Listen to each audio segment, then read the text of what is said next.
Patrice stands frozen as the hiring manager's words echo through the conference room. "I don't care who you are." His face contorts with contempt, dismissing months of her team's work on the $280 million government contract proposal. Something about his reaction seems personal, rehearsed. That's when her phone buzzes with an email notification. The sender's name makes her blood run cold. The timestamp matches perfectly with the manager's sudden change in demeanor. In that moment, Patrice realizes the entire bidding process has been a charade. "I never imagined I'd find myself in the center of a government corruption scandal. 6 months ago, my biggest concern was making sure our quarterly product demos went smoothly. Now, I was staring at evidence that could take down some of the most powerful figures in defense contracting. But I'm getting ahead of myself. My name is Patrice Donovan, and until recently, I was just a 36-year-old senior product manager at NextGen Solutions. We're not a household name, just a mid-sized cybersecurity company trying to carve out our niche in a competitive industry. For years, we'd been developing innovative security protocols that outperformed anything on the market, but breaking into the lucrative world of government contracts had been nearly impossible. That all changed when the Department of Defense announced a new $280 million cybersecurity infrastructure contract. It was the opportunity we'd been waiting for, a chance to finally compete on a level playing field where technical superiority mattered more than company size or connections. This could transform everything for us. Samantha Wilkins, our CEO, told me when she asked me to lead the bid team, "Your military background gives you insight that none of our other managers have." Growing up in a military family had shaped my entire worldview. My father, a career Army officer, had instilled in me an unwavering belief in fairness, integrity, and meritocracy. After graduating from Virginia Tech with a computer science degree, I'd worked my way up from an entry-level programmer to senior product manager through sheer determination and technical excellence. The idea of leading a bid that could establish NextGen as a major player while serving the country my family had dedicated their lives to, it felt like destiny. I assembled a team of our best people: Lucas on encryption architecture, Diana for network security, Jordan handling compliance, and a dozen others. We were diverse in background, but united by a common belief that our technology deserved a fair shot. Over the next 3 months, we poured everything into that proposal. Nights, weekends, holidays, they all blurred together. Marriages strained, birthdays were missed, and sleep became a luxury. But the sacrifice felt worth it, because we truly believed we had the best solution. The initial meetings with the Department of Defense procurement team went better than we could have hoped. When Lucas demonstrated our adaptive encryption protocols that could withstand quantum computing attacks, I saw genuine excitement in the evaluators' eyes. Technical discussions ran over scheduled times as the DoD engineers engaged deeply with our approaches. "Your zero-trust architecture implementation is the most elegant I've seen," commented Dr. Freeman, their lead technical evaluator, after our third presentation. For the first time, I dared to believe we might actually win this thing, not because of politics or connections, but because we had built something genuinely superior. My team started to sense it too, that intoxicating feeling that meritocracy might actually prevail. That's when I overheard the conversation that planted the first seed of doubt. I was washing my hands in the women's restroom after our 4th meeting when 2 women from the procurement team entered, not noticing me in the far corner. "The NextGen presentation was impressive," said the first woman, whose voice I recognized as belonging to Andrea Hayes, a mid-level procurement specialist. "It doesn't matter how good they are," replied the second woman with a sigh. "Marshall always gets what he wants." But the technical evaluation scores can be managed. You know how this works, Andrea. They noticed me then, abruptly changing the subject before leaving. I stood there, hands dripping, suddenly cold. Who was Marshall? We were competing against several companies, with GlobeTech being the clear frontrunner among our rivals. Their CEO was Bradley Turner, not anyone named Marshall. I tried to dismiss the conversation, telling myself I'd misunderstood or that it referred to something else entirely. We had a bid to perfect, and I couldn't afford distractions based on bathroom gossip. But as I walked back to join my team, a nagging voice kept asking, what if the game was rigged from the start? What if all our sacrifices were for nothing more than the appearance of competitive bidding? I pushed the thought away, unwilling to accept that possibility. Not yet. I couldn't have known then how that small moment of doubt would grow into a full-blown investigation that would change my life forever. Or that within months, I'd be facing off against some of the most powerful figures in the defense industry, with nothing but an email and my stubborn belief in justice as weapons. Looking back, I realized that moment in the bathroom was when the first hairline crack appeared in my idealistic worldview. A crack that would eventually shatter everything I thought I knew about how the system worked. Despite my growing concerns, I refused to let paranoia derail our bid. We had worked too hard, and the contract was too important. I focused our team on refining our proposal, addressing every technical question with painstaking detail, and preparing for the next round of evaluations.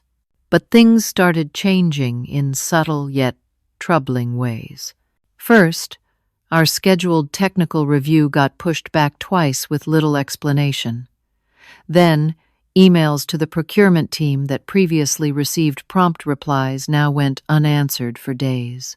When we finally got our technical review rescheduled, the atmosphere had noticeably shifted.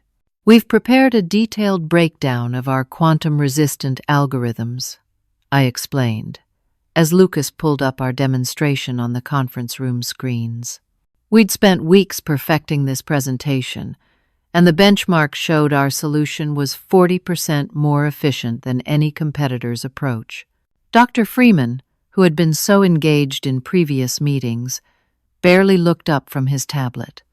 The other evaluators seemed similarly disinterested, asking perfunctory questions without engaging with our answers. Is there something specific about our approach that concerns you? I asked directly, unable to hide my frustration. We're evaluating multiple proposals, Miss Donovan, Dr. Freeman replied coldly. GlobeTech has presented some very compelling solutions as well. The mention of GlobeTech triggered something in me. That night I couldn't sleep. At 3 a.m, I found myself scrolling through LinkedIn profiles of the procurement team members. That's when I discovered the connection I had missed. Douglas Winters, the head of the procurement committee, had attended Cornell with Marshall Peterson. Marshall Peterson, the name I'd heard in the bathroom conversation. Not Bradley Turner, as I had assumed, but Marshall Peterson, the executive chairman of GlobeTech, who operated largely behind the scenes, while Turner served as the public face of the company. The coincidence seemed too perfect. I dug deeper and found photos of Winters and Peterson at alumni events spanning decades, their arms around each other's shoulders like old friends. This wasn't just a casual college acquaintance. This was a 40-year friendship between the man deciding who got a $280 million contract and an executive at one of the bidding companies. The next morning, I called Tricia Alvarez, our IT security lead, who wasn't directly involved with the bid. Tricia and I had started at NextGen around the same time and had become close friends over the years. I need a favor, I told her when we met for coffee away from the office. Something doesn't feel right with this DoD bid. I explained my concerns, showing her the LinkedIn connections and describing the bathroom conversation. Tricia listened carefully, her expression growing more serious. "What exactly are you asking me to do?" she finally asked. "Just help me monitor the communication patterns with the procurement team, not the content. I would never ask you to access actual emails, but the metadata. Who's emailing whom and when?" Tricia hesitated. "This is skating close to some ethical lines, Patrice. I know. But what if the entire process is corrupt? Don't we have an ethical obligation to protect the company and taxpayers from fraud?" After further discussion, she reluctantly agreed to help set up an analytics system that would track timing patterns in communications between NextGen, the procurement team, and, if possible, their communications with other bidders. Meanwhile, our bid process continued. We received formal feedback on our technical proposal, feedback that left the entire team stunned. They want us to rebuild the entire authentication framework? Lucas stared at the document in disbelief. That would require months of work and hundreds of thousands of dollars in development costs. Diana nodded grimly. And these requirements weren't in the original RFP. They're moving the goalposts. I studied the new requirements carefully.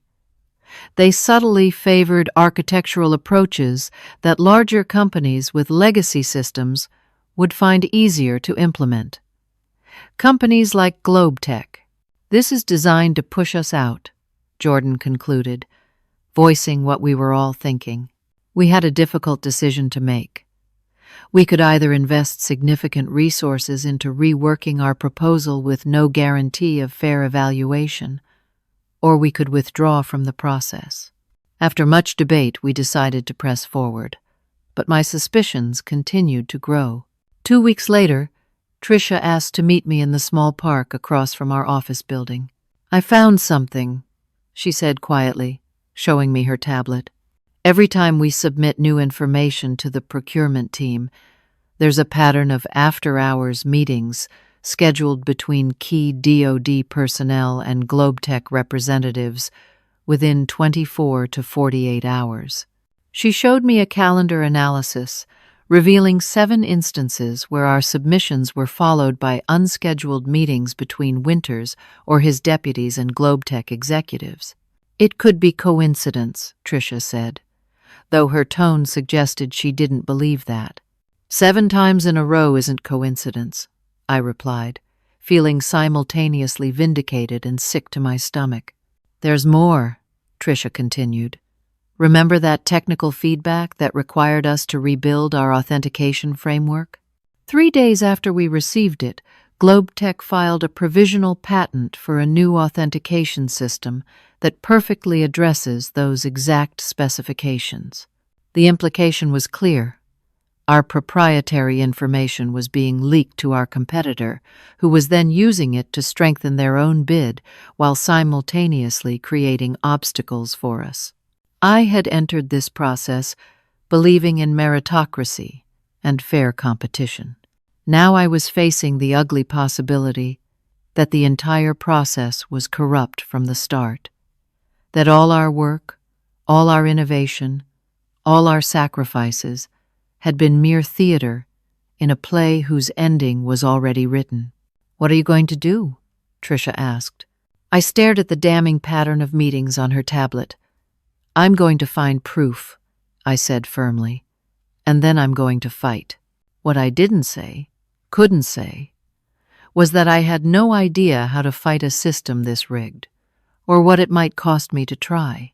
The weight of this discovery settled on my shoulders as I walked back to the office. The system I had trusted my entire career was revealed to be a facade. Behind the procurement regulations and evaluation matrices was an old boys network making decisions over golf and whiskey, while companies like ours played by rules that didn't actually matter. I felt naive and furious in equal measure, but most of all I felt determined. If the system was rigged, someone needed to expose it, and apparently that someone was going to be me. After discovering the suspicious meeting patterns, I knew I needed more concrete evidence before taking action. For the next 2 weeks, our team continued revising our proposal according to the new requirements, while I documented every irregular interaction with the procurement team. As the final decision date approached, I decided it was time to confront the issue directly. I requested a meeting with Douglas Winters to discuss process concerns regarding the evaluation. Instead of Winters, I was directed to James Harrington, a mid-level procurement manager known throughout the industry for his abrasive style. "This isn't a good sign," Samantha warned when I told her about the meeting. "Harrington is their attack dog. They send him when they want to shut something down." "Then I'll be prepared," I replied, spending the entire weekend organizing our technical benchmarks and evaluation responses into an airtight case that our solution was superior by every objective measure. When I arrived at the DoD procurement office, Harrington kept me waiting for 45 minutes before finally emerging from his office. "Miss Donovan," he said without offering to shake hands, "I have 20 minutes. His office was Spartan, with no personal touches except for a photo of him shaking hands with the Secretary of Defense. He didn't offer me a seat, but I sat anyway, placing my materials on his desk. "I appreciate your time," I began professionally. "I have some concerns about the evaluation process for the Cybercom infrastructure contract." "Every losing bidder has concerns," he said dismissively. "What makes yours special?" The condescension in his tone was unmistakable, but I kept my composure. "We haven't lost yet, Mr. Harrington, but the shifting requirements and evaluation criteria suggest a process that may not be entirely merit-based." I laid out our original technical benchmarks, showing how our solution outperformed all published specifications from competitors. Then I highlighted how the mid-process requirement changes specifically disadvantaged our architectural approach, while favoring legacy systems like GlobeTech's. Harrington barely glanced at the materials. The requirements changed because our needs evolved. That's normal in any complex procurement. Within weeks of issuing the original RFP, and in ways that coincidentally align with GlobeTech's existing architecture, his expression hardened. "You're implying something inappropriate, Miss Donovan. Be careful." "I'm simply noting patterns that raise questions about fairness," I continued, "like why our proprietary authentication approach appears in GlobeTech's recent patent filing." That hit a nerve. Harrington's face flushed. "That's a serious accusation without evidence.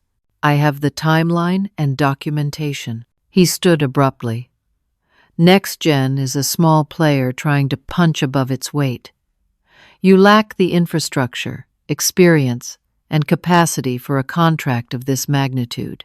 That's the reality." I refuse to be intimidated. Our technical benchmarks demonstrate otherwise. If this were truly about the best solution, it's about the total package. Harrington's voice rose as he cut me off. "Stability, history, capacity. GlobeTech has 30 years in the business and 10,000 employees. You have what? 300 people and barely a decade of history, so smaller companies need not apply? That contradicts the stated objectives of the procurement reforms." His control slipped further. "The reforms are political window dressing. When national security is at stake, we go with proven entities." I stood to match his posture. "Then why waste everyone's time with a competitive bid process? Why not sole source to GlobeTech from the start?" "Because that's not how the game is played," he snapped, then immediately looked like he regretted his words. "So it is a game," I said quietly, "with predetermined winners." Harrington's face contorted with rage. "I don't care who you are. Companies like yours don't get contracts like this. You're wasting my time and taxpayer dollars with this charade." As if on cue, My phone buzzed with an email notification. Harrington was still ranting about procedure and propriety, but I couldn't focus on his words as I glanced down at my screen. The email was from a name I didn't immediately recognize. Anthony Clark. The subject line read simply, FWD, Next Gen Containment Strategy. I opened it discreetly while Harrington continued his tirade. It was an accidental forward containing a chain of previous emails between Harrington and Marshall Peterson from GlobeTech. The content made my blood run cold. Proposal looks good, Harrington had written 2 months earlier. But the next-gen authentication approach benchmarks better. Need justification to reject or require changes. Peterson's response. Working on patent filing for similar approach. Will have technical requirements revision proposal to you by Friday that makes their current design untenable. Handle the Patrice problem. She's too persistent.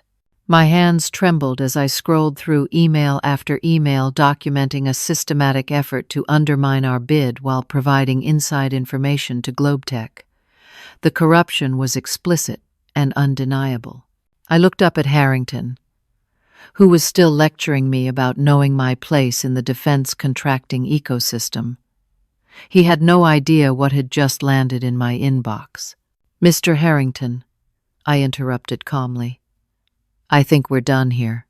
He seemed surprised by my sudden change in demeanor. Finally seeing reason. Are you?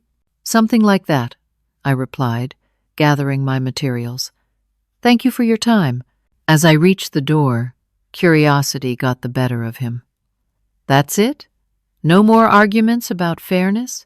I turned back. Sometimes the evidence speaks for itself. His expression shifted subtly, a flicker of uncertainty crossing his face. But I was already walking away, my mind racing with implications of what I'd just discovered.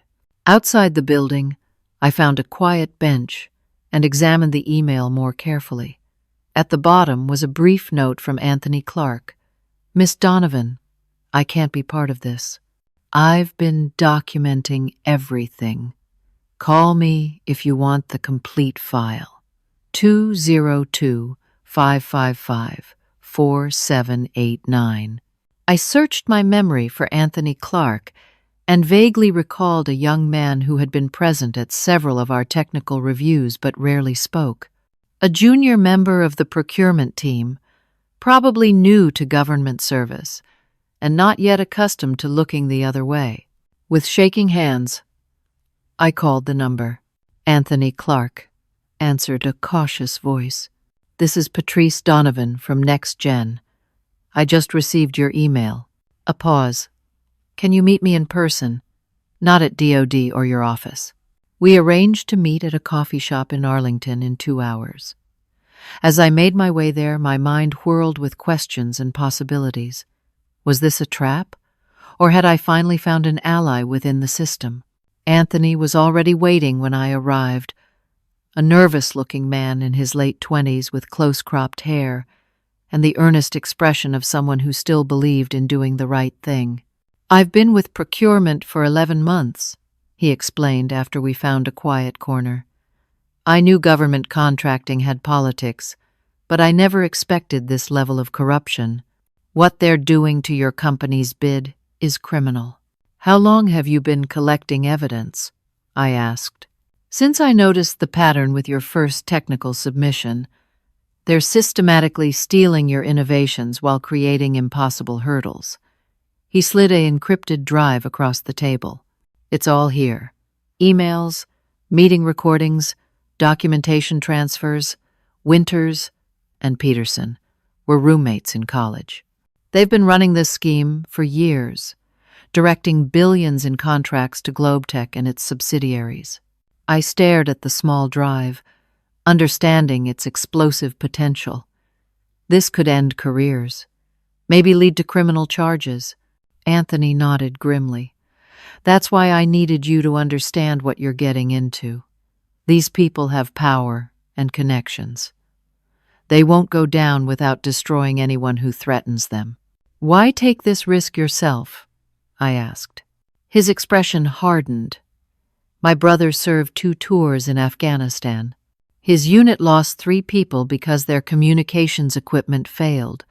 Equipment provided by GlobeTech, under a previous contract where they cut corners after winning the bid. This isn't just about money or fairness. Lives depend on these systems actually working. The weight of his words sank in. This wasn't just about a contract anymore, or even about fairness in business. It was about national security and the lives of service members who relied on this technology. What happens next is up to you, Anthony continued. But whatever you decide, I'll testify if it comes to that. As I left that meeting with the drive securely in my pocket, I felt simultaneously empowered and terrified. I finally had proof of the corruption I'd suspected, but using it would mean taking on some of the most powerful figures in defense contracting. I had started this process believing in the system. Now I was faced with the choice of either walking away from injustice or fighting to fix a system that was fundamentally broken, and that fight would come at a personal and professional cost I couldn't yet fully comprehend. The stakes had just gotten much higher than a $280 million contract. This was about the integrity of the entire defense procurement system, and I now held the evidence that could either change it or destroy my career in the attempt. The next morning, I called an urgent meeting with Samantha Wilkins and Thomas Franklin, our general counsel. We met in Samantha's office with explicit instructions to her assistant that we weren't to be disturbed. Before I show you what I've found, I began, I need both of you to understand that what happens next involves significant risk to the company and possibly to us personally. Thomas, ever the cautious lawyer, straightened in his chair. Perhaps you should start from the beginning, Patrice. I recounted everything. The bathroom conversation, the LinkedIn connections, Trisha's analysis of communication patterns, my confrontation with Harrington, and finally, the bombshell emails from Anthony Clark. Samantha's expression grew increasingly grave as I connected the dots. When I finished, I placed Anthony's encrypted drive on her desk. Everything's here. Proof of collusion between Winters, Harrington, and GlobeTech. They've been rigging defense contracts worth billions for years. Thomas picked up the drive, turning it over carefully as if it might explode. And you trust the source of this information? Anthony Clark has everything to lose and nothing to gain by coming forward, I replied. His motivation appears genuine. We need to discuss our options, Samantha said, her voice steady but tension visible in her shoulders. Thomas? Our counsel sighed heavily. We have 3 basic paths. 1. We withdraw from the bid process quietly, preserving future opportunities but allowing the corruption to continue. 2. We file a formal protest after the contract award, citing procurement irregularities without revealing our evidence of corruption. Or 3. We expose everything now. Option 1 is unacceptable, I said immediately.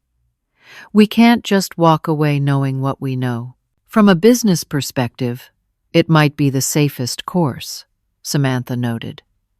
We're in a precarious financial position, Patrice. This contract represented our path to stability. If we're blacklisted from future government work, what about the protest route? I asked Thomas. He shook his head. Protests rarely succeed, and the system is designed to handle them without major disruption. Given the influence Winters and Peterson appear to have, I'd expect our protest to be efficiently managed and dismissed. So we go public, I concluded. That's the nuclear option, Thomas warned. Once launched, we can't control the fallout. Samantha stood and walked to her window, looking out over the Tyson's Corner skyline. NextGen had grown from a tiny startup to a mid-sized company with 300 employees under her leadership. I knew she felt responsible for every one of those livelihoods. "What exactly are you proposing, Patrice?" she finally asked. I had been considering this question all night. We continue in the bid process as if nothing has changed. We prepare our final presentation for next month. But we use that presentation, with all the decision-makers present, to reveal what we've discovered. Thomas looked alarmed. That's incredibly risky. These are powerful people with government connections. Precisely why it needs to happen with witnesses present, I countered. Too many eyes for them to simply bury it. And if they award the contract to Globetech despite our revelations? Samantha asked. Then we go to the Inspector General and the press simultaneously, I said. But I believe if we present the evidence compellingly, there are enough honest people in that room to ensure it gets proper attention. After hours of debate, Samantha made the decision. We proceed with Patrice's plan, but with conditions. First, Thomas verifies the authenticity of everything on that drive. Second, we prepare for severe financial consequences, including potential legal battles. And third, we give Patrice whatever resources she needs to build an ironclad case. As we left the meeting, Thomas pulled me aside. You understand what you're risking personally? This could follow you for the rest of your career. I nodded. Some things matter more than career advancement. Just be careful, he warned. People like Peterson and Winters didn't get where they are by playing fair. When cornered, they'll be dangerous. Thomas's warning proved prophetic. Within days, strange things began happening. I received anonymous calls at home in the middle of the night. My personal email was hacked. A car followed me home from work twice. Meanwhile, our bid team started experiencing unusual pressure. Lucas received a lucrative job offer from a Globetech subsidiary that would double his salary. Diana found her security clearance suddenly under routine review. Jordan discovered discrepancies in his personnel file that hadn't been there before. The message was clear. Back off or face escalating consequences. Most concerning was the news about Anthony Clark. He called me from a burner phone one evening, his voice tight with stress. I've been suspended pending investigation for alleged security violations, he told me. They're claiming I accessed classified information without proper authorization. They know, I realized aloud. They suspect you leaked information. Most likely. I've secured copies of everything off-site, so they can't erase the evidence. But I'm effectively neutralized for now. After hanging up, I sat in my darkened apartment, feeling the walls closing in. Our inside source was cut off. My team was under pressure. And powerful forces were working to intimidate me into silence. The next day brought another shock. Samantha called me into her office where the senior executive team was already assembled. Globetech has made an offer to acquire NextGen, she announced, without preamble. $300 million, nearly double our current valuation. The room erupted in excited murmurs. It was an extraordinary offer that would make many early employees wealthy. There's a condition, Samantha continued, silencing the room. Patrice Donovan must be removed from the company before closing. All eyes turned to me. The implication was unmistakable. Globetech was trying to buy their way out of the evidence I had accumulated. This is transparent, I argued. They're trying to kill the investigation by absorbing NextGen. It's also a legitimate business opportunity that could secure everyone's future, countered our CFO. $300 million versus a risky confrontation that could leave us blacklisted and bankrupt. The debate raged for hours. I understood the temptation. The offer would indeed guarantee financial security for everyone at NextGen, but it would also bury the corruption permanently. By day's end, the executive team was split. Samantha looked exhausted as she adjourned the meeting without a decision. "I need time to consider all perspectives," she told me privately afterward. "The board is pushing hard to accept." That night, my cell phone rang with an unidentified number. Against my better judgment, I answered. "Patrice Donovan?" A deep, unfamiliar voice. "Who is this?" "Marshall Peterson, executive chairman of GlobeTech." "I think it's time we spoke directly." My heart pounded as the architect of the corruption finally reached out. "I have nothing to say to you, Mr. Peterson." "Then perhaps you should listen. You've impressed me with your tenacity and technical vision. We could use someone with your skills at GlobeTech." "You're offering me a job?" I asked incredulously. "Senior Vice President of Product, reporting directly to me. $2 million annual salary plus stock options. All you need to do is help us secure the DoD contract and bring your encryption protocols with you." The offer was staggering, far beyond anything I could ever hope to earn at NextGen. For a moment, I understood how the system perpetuated itself. It was easier and more profitable to join the corruption than to fight it. "Why would you trust me after everything that's happened?" I asked, playing for time. Peterson chuckled. "Because I'm giving you the opportunity to be practical. Idealism is a luxury for those who can afford it. Think about your future, Patrice. There are two paths before you. One leads to wealth and influence, the other to a lengthy legal battle you're unlikely to win." I let the silence stretch between us, then simply said, "I'll consider it," and ended the call. I hadn't actually considered it for a second, but I needed Peterson to believe I might be bought. It would buy us time.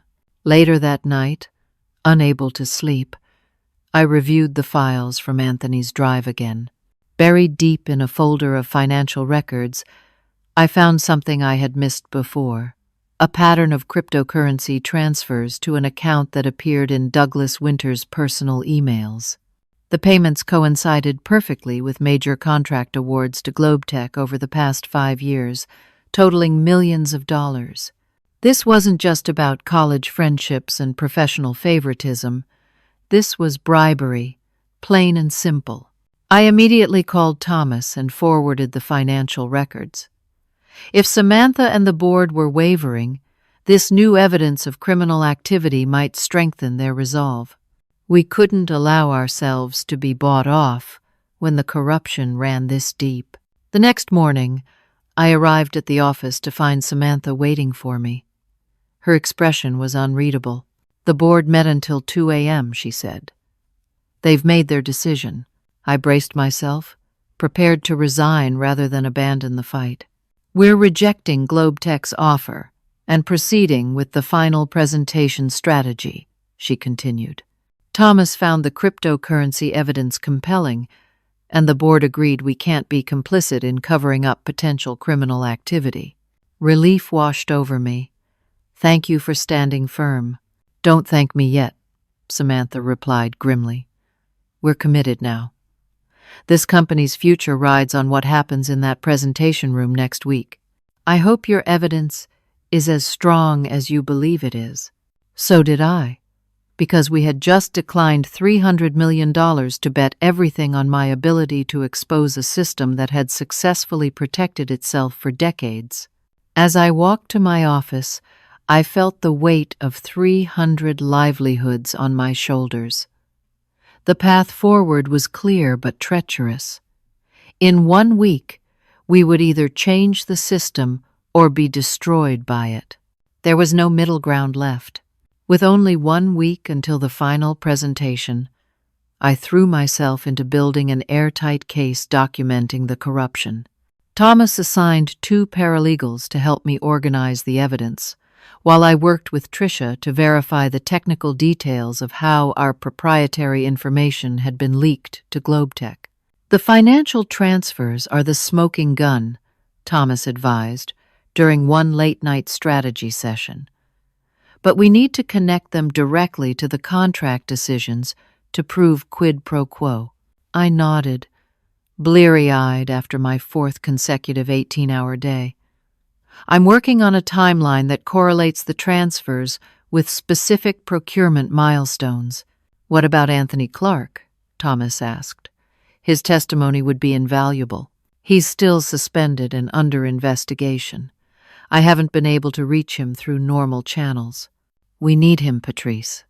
Documentation is powerful, but a first-hand witness from inside the procurement team would be devastating.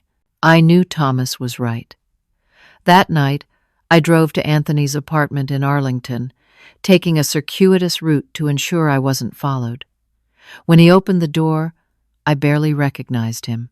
In just a few weeks, the earnest young procurement specialist had developed dark circles under his eyes and lost noticeable weight. "You shouldn't be here," he said, checking the hallway before letting me in. "They're watching me." His apartment was Spartan and impeccably organized, reflecting his military background. On his living room wall hung a shadow box containing medals and a photo of him with a man who shared his features, the brother he'd mentioned who had served in Afghanistan. "I need your help," I said simply. "We're proceeding with exposing everything at the final presentation next week." Anthony ran a hand over his short hair. "They're building a case against me for security violations. If I testify publicly, they'll press charges. If we succeed, those charges will be recognized for what they are, retaliation. And if you fail, I lose my career, possibly face prison time for nothing." I couldn't sugarcoat it. That's the risk. I can't guarantee success. Anthony stared at the shadow box for a long moment. My brother lost friends because Globetech cut corners on equipment to maximize profits after winning a rigged bid. What guarantee did those soldiers have? He turned back to me, his expression resolved. "I'll testify.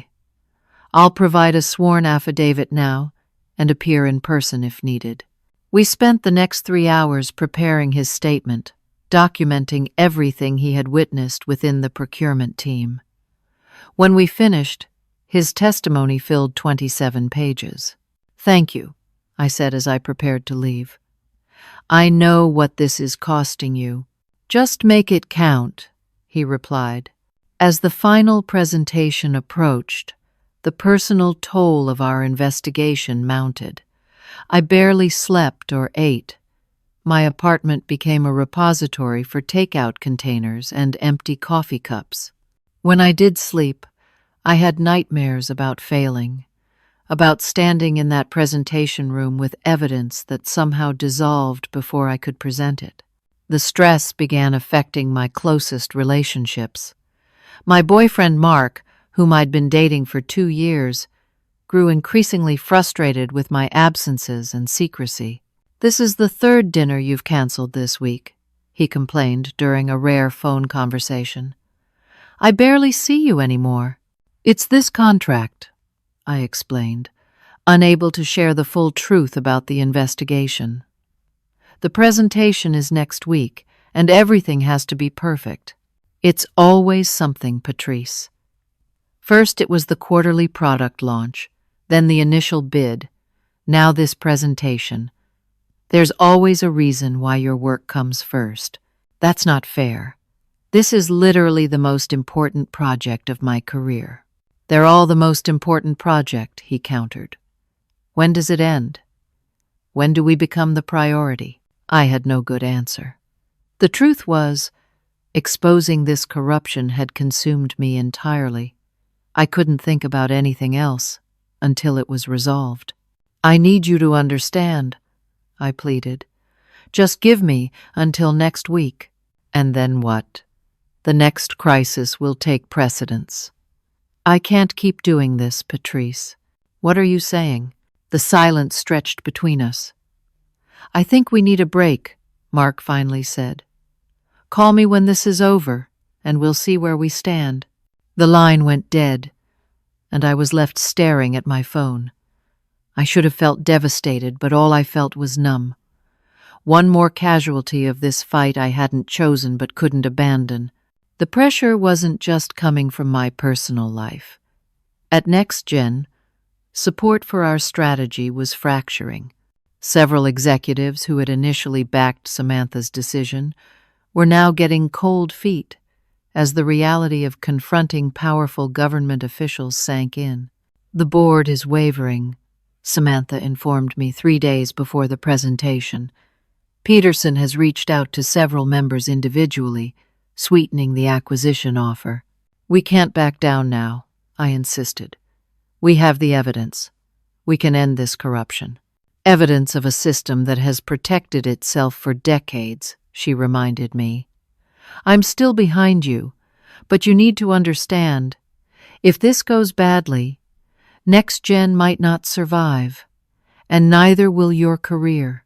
Her words weren't a threat but a reality check. I was asking everyone to risk everything on my crusade for justice. That night, alone in my apartment, I faced the darkest moment of doubt. Was I being naive? Was I sacrificing the company and my colleagues' livelihoods for an idealistic stand that couldn't possibly succeed against such entrenched corruption? I stared at the evidence spread across my dining table. The emails, the financial transfers, the technical analyses, Anthony's testimony. Individually, each piece could be explained away or minimized. Together, they told an unmistakable story of systematic corruption. But would it be enough? My phone buzzed with a text from an unknown number. "Check your email. AC." I opened my laptop to find a message from Anthony containing a single encrypted file. The text read simply, "Found this while searching for my own personnel records. Use it if needed." The file contained a bombshell: transactions showing Douglas Winters had received cryptocurrency payments totaling $4 million over 5 years, timed perfectly to coincide with major contract awards. Anthony had located the digital breadcrumbs connecting Winters' government email to the crypto accounts, creating an unbreakable chain of evidence leading directly to Marshall Peterson. This was no longer circumstantial. This was definitive proof of bribery at the highest levels of defense procurement. I immediately forwarded the file to Thomas with the subject line, "We have them." His response came within minutes. "This changes everything. Be in my office at 6 a.m. For the first time in weeks, I slept soundly, knowing we finally had what we needed to break through the wall of protection surrounding Peterson and Winters. The next morning, Thomas, Samantha, and I reviewed the new evidence and finalized our strategy for the presentation. We decided that I would lead with our technical proposal as expected, allowing the procurement team to believe everything was proceeding normally. Only when questioned about our capabilities would I reveal what we had discovered. "The element of surprise is crucial," Thomas emphasized. "They can't shut down the presentation if they don't see the confrontation coming." As we wrapped up our planning, Samantha pulled me aside. "Are you ready for this? Once you start down this path, there's no turning back." I thought about everything that had already been sacrificed. My relationship with Mark, Anthony's career, the strain on our company, the personal toll of sleepless nights and constant stress. "I've been living with this for months," I replied. "I'm ready for it to end, whatever the outcome." The day before the presentation, I received another call from Marshall Peterson. "Have you considered my offer?" he asked without preamble. "I have," I replied carefully. "And? I need more time. This isn't a decision I can make lightly." Peterson's voice hardened. "The presentation is tomorrow, Patrice. After that, certain paths will no longer be available to you." "I understand. I'll have my answer by then. See that you do. Opportunity rarely knocks twice. The threat was unmistakable, but it only strengthened my resolve. Peterson believed everyone had a price, because that's how he had navigated his entire career. He was about to discover that some principles couldn't be bought. That evening, I packed everything I would need for the presentation: our technical materials, the evidence of corruption, Anthony's sworn testimony, and multiple backups of all digital files. Whatever happened tomorrow would define not just my career, but potentially reshape the entire defense procurement system. As I finally prepared for bed, I received one last text message from Mark. Good luck tomorrow. Whatever happens, I know you're doing what you believe is right. It wasn't reconciliation, but it was acknowledgement. At that moment, it meant everything. Tomorrow would bring either vindication or ruin. There would be no middle ground, no partial victory. We were challenging a system designed to protect itself, run by people with everything to lose. I set my alarm, turned off the light, and closed my eyes, ready for whatever the morning would bring. The time for doubt and preparation was over. Tomorrow, we would find out if one person with evidence and conviction could actually change a system that had been corrupt for generations. The morning of the final presentation dawned clear and bright. I dressed with care in my most professional outfit, a navy blue suit with minimal jewelry and comfortable shoes. Today wasn't about making a fashion statement. It was about projecting competence and credibility. Our team assembled in the next-gen lobby at 7:30. Myself, Samantha, Thomas, Barbara Chen, our CFO, and Lucas, Diana, and Jordan from the technical team. Everyone looked tense, but determined. Whatever happens today, Samantha addressed the group, I want you all to know that I'm proud of the stand we're taking. We've built superior technology, and we've done it with integrity. That matters, regardless of the outcome. The drive to the Pentagon was silent, each of us lost in our own thoughts. We passed through security and were escorted to a large conference room in the procurement wing. The space was more formal than our previous meetings, with tiered seating facing a presentation area. As we set up our materials, I noticed the room filling with unfamiliar faces. In addition to the procurement team we'd been working with, several high-ranking military officers and DoD officials took seats in the back rows.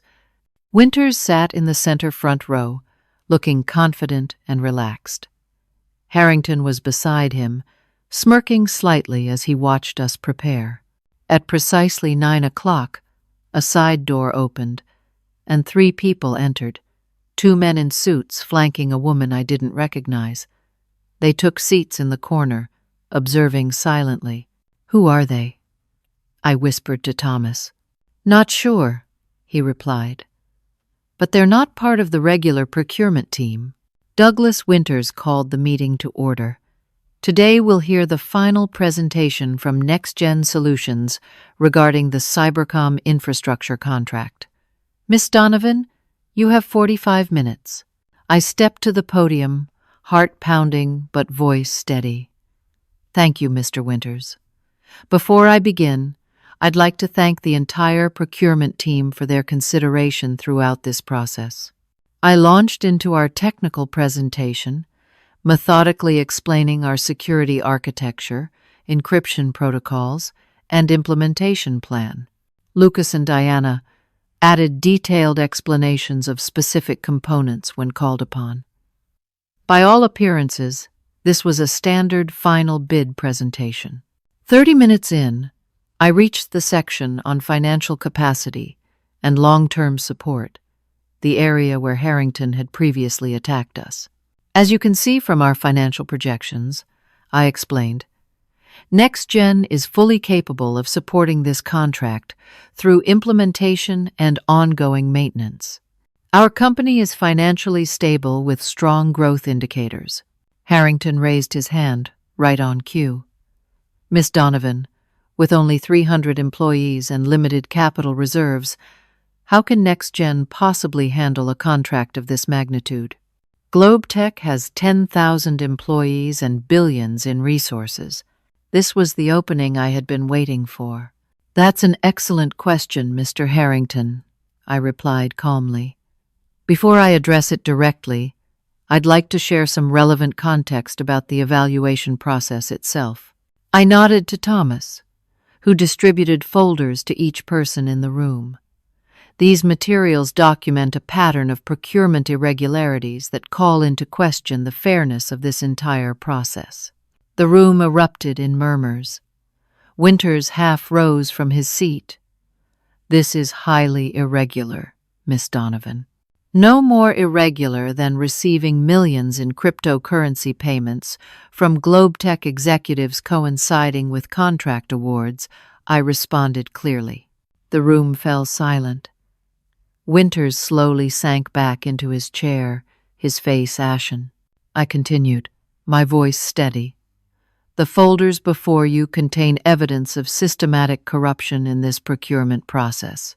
Specifically, they document how our proprietary information was leaked to GlobeTech, how requirements were altered to disadvantage our bid, and how millions of dollars in cryptocurrency payments flowed from Marshall Peterson to Douglas Winters following contract awards. Harrington stood, his face contorted with rage. This is slander. You have no proof of these outrageous claims. Actually, we have extensive proof, I countered, advancing my presentation to display a timeline, correlating the technical leaks, requirement changes, and financial transfers, including sworn testimony from a member of this procurement team. Winters found his voice. This presentation is over. Miss Donovan, you are making serious accusations without proper channels. I attempted to address these concerns through proper channels by meeting with Mr. Harrington, I reminded everyone. His response was to tell me, and I quote, "I don't care who you are. Companies like yours don't get contracts like this." Harrington's face reddened further. "You're twisting my words. This is a desperate ploy by a company that knows it's losing." I remained calm. "We have the conversation recorded, Mr. Harrington. Would you like me to play it for the room?" Before he could respond, my phone buzzed with an incoming call. The display showed Anthony Clark's name. "If you'll excuse me for one moment," I said, stepping away from the podium. I answered, keeping my voice low. "Anthony, I'm in the middle of the presentation. They're deleting files from the procurement database," he said urgently. "Everything related to your bid and the communications with GlobeTech. They must have realized what you're doing." I ended the call and returned to the podium. The room had erupted in confused conversations, with Winters attempting to adjourn the meeting while several military officers were studying the evidence with grave expressions. "I need to address the room," I announced firmly. "We have just learned that files are being deleted from the procurement database as we speak. An apparent attempt to destroy evidence." I turned to Thomas and gave a slight nod. He immediately stood and handed his phone to Barbara, who reviewed something on the screen, and nodded gravely. Thomas approached the podium. "Ladies and gentlemen, what we're witnessing is a real-time attempt to obstruct justice. I suggest everyone in this room consider their legal obligations very carefully before participating further in this cover-up." The tension in the room was palpable. Winters and Harrington were huddled together, whispering furiously. Several procurement team members looked deeply uncomfortable, while the military officers continued reviewing the evidence with increasing concern. I decided to press my advantage.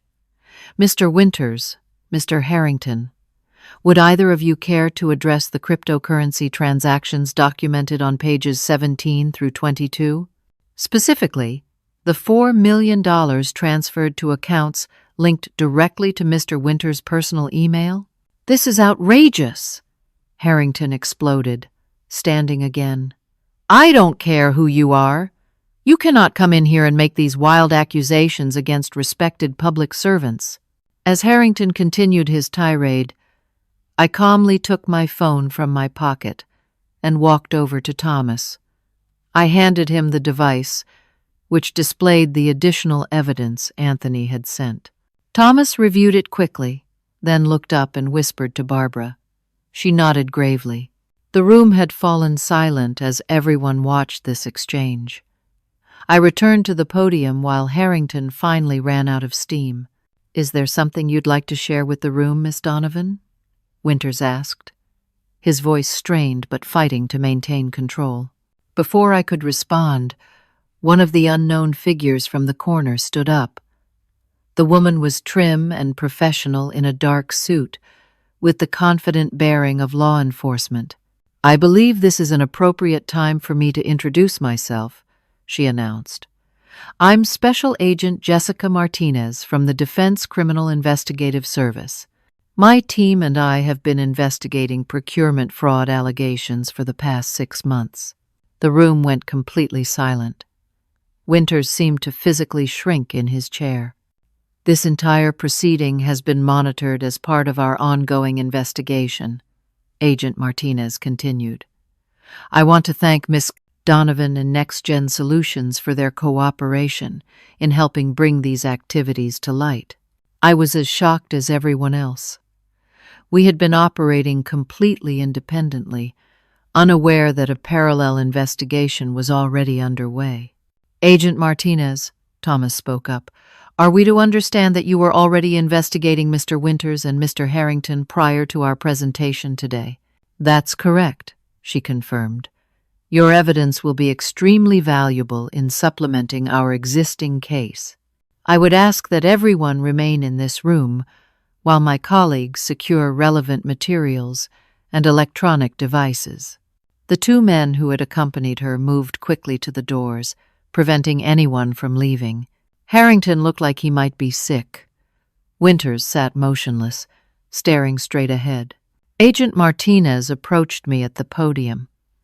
We'll need to speak with you and your team at length, Miss Donovan. The courage you've shown today is commendable. We had no idea you were already investigating, I admitted quietly. Sometimes independent lines of inquiry converge at the perfect moment, she replied with a small smile. Your presentation today provided the final pieces we needed while creating an irreplaceable public record of the response when confronted. Over the next hour, the room transformed into an investigation scene. DCIS agents arrived to collect devices and statements. Winters and Harrington were escorted out separately. The procurement team members were interviewed one by one in adjoining rooms. As the chaos unfolded, I found myself sitting alone in a corner, suddenly exhausted as months of stress and tension released all at once. We had done it, exposed the corruption, and triggered real consequences. But it had come at tremendous personal cost, and the future remained uncertain. Samantha sat down beside me. You should be proud, Patrice. What you did today took extraordinary courage. What happens to NextGen now? I asked. That remains to be seen. But we stood for something important today. Whatever comes next, we did it with integrity. Agent Martinez approached us. Miss Wilkins, Miss Donovan, we'll need formal statements from both of you. But I wanted you to know that based on our investigation, we'll be recommending a complete restart of the procurement process under new leadership and strict oversight. Will we have a fair chance in that process? Samantha asked. Absolutely. In fact, from what I've seen of your technical proposal, you'll be strong contenders. But that's for the new procurement team to evaluate properly. As we prepared to leave, Thomas joined us with a satisfied expression. They're securing all the evidence. This case will be impossible to bury or minimize now. Outside the Pentagon, standing in the bright afternoon sunlight, I finally allowed myself to believe we had actually succeeded. The system hadn't prevailed. Corruption hadn't won. One email had changed everything, transforming me from a product manager into a whistleblower and potentially transforming the defense procurement system itself. The fight wasn't over. There would be investigations, testimony, possibly trials. Globetech and its powerful allies would not go down without a struggle. But today, in this moment, integrity had prevailed. And that was enough. The weeks following our dramatic Pentagon presentation unfolded like a high-stakes political thriller. The Defense Criminal Investigative Service investigation expanded rapidly, with agents seizing records from both the procurement office and Globetech headquarters. Winters and Harrington were placed on administrative leave pending investigation, along with several other procurement team members. Marshall Peterson abruptly announced his retirement from Globetech, though industry insiders speculated he was forced out by a board terrified of the expanding scandal. The company's stock plummeted as investors fled from the taint of corruption. Anthony Clark was fully reinstated, with the security violations against him dismissed. His career had taken a surprising turn. He was appointed to a new procurement oversight task force created specifically in response to the scandal. As for NextGen, we faced an uncertain future. The Cybercom contract was suspended, then formally canceled, as the extent of the corruption came to light. A new procurement process would eventually be initiated under completely new leadership and with enhanced transparency measures. It will be at least 6 months before they restart the bidding, Samantha informed me during a strategy meeting 3 weeks after our presentation. We need to shore up our finances to weather this gap. The irony wasn't lost on me. We had done the right thing and exposed corruption, but now faced financial uncertainty as a result. Several employees had already left for more stable opportunities, worried about NextGen's future. I've been approached by 3 different federal oversight agencies, Thomas added. They want our help designing new procurement safeguards based on what we uncovered. At least we'll be busy while we wait, I said, trying to sound optimistic. The reality was that NextGen faced serious challenges. We had bet everything on either winning the contract or exposing corruption so definitively that justice would be swift. But government processes moved slowly, even when propelled by scandal. Justice might come eventually, but it wouldn't pay our bills in the meantime. Then came an unexpected development. Senator Eleanor Wright, chair of the Senate Armed Services Committee, called a hearing on procurement fraud. Samantha, Thomas, and I were invited to testify alongside Agent Martinez and investigators from the Defense Department's Inspector General Office. The hearing was televised nationally, bringing widespread attention to the corruption we had exposed. Senator Wright didn't mince words in her opening statement. What we've uncovered appears to be one of the most significant procurement fraud schemes in Defense Department history, potentially affecting billions in taxpayer dollars. More troubling still is the apparent ease with which a few well-positioned individuals manipulated the system to enrich themselves while potentially compromising national security. My testimony recounting our experience resonated powerfully. I described our journey from naive belief in the system to growing suspicion and eventually to the shocking discovery of explicit corruption. The most disturbing aspect, I testified, wasn't just the financial self-enrichment, but the willingness to compromise critical national security infrastructure by awarding contracts based on relationships rather than technical merit. The hearing created a firestorm of public interest and media coverage. Overnight, NextGen became known as the company that had stood up against corruption despite the risks. Samantha's phone began ringing constantly with calls from potential clients and investors interested in supporting a company with demonstrated integrity. 4 months after the hearing, the Justice Department announced indictments against Winters, Harrington, Peterson, and 4 other Globetech executives. The charges included bribery, wire fraud, conspiracy, and obstruction of justice. The cryptocurrency trails that Anthony had uncovered proved impossible to explain away. Meanwhile, NextGen was thriving in unexpected ways. Our reputation for integrity had attracted new commercial clients who valued security partners they could trust absolutely. Samantha appointed me Chief Operating Officer, with a mandate to implement rigorous ethical standards throughout our operations. "Your moral compass got us through this," she told me, when announcing my promotion. "We need that leadership permanently embedded in our executive team." My new role included establishing an ethics department headed by Anthony Clark, who left government service to join us. His experience on both sides of the procurement process made him uniquely qualified to ensure we maintained the highest standards in all government contractions. 6 months after the scandal broke, the Defense Department announced the restart of the Cybercom infrastructure contract process. The new procurement team included independent technical evaluators and multiple layers of oversight. "Are we reapplying?" I asked Samantha when the announcement came. "Absolutely," she replied without hesitation. "Our solution is still the best. Now, it will actually be judged on its merits." The new process was rigorous and transparent, with every evaluation metric clearly defined and all scoring made public. When the final decision was announced, NextGen was awarded the contract based on superior technical performance, proven innovation, and competitive pricing. $280 million, Samantha announced at the company meeting. Earned fairly, through excellence rather than connection. The room erupted in cheers.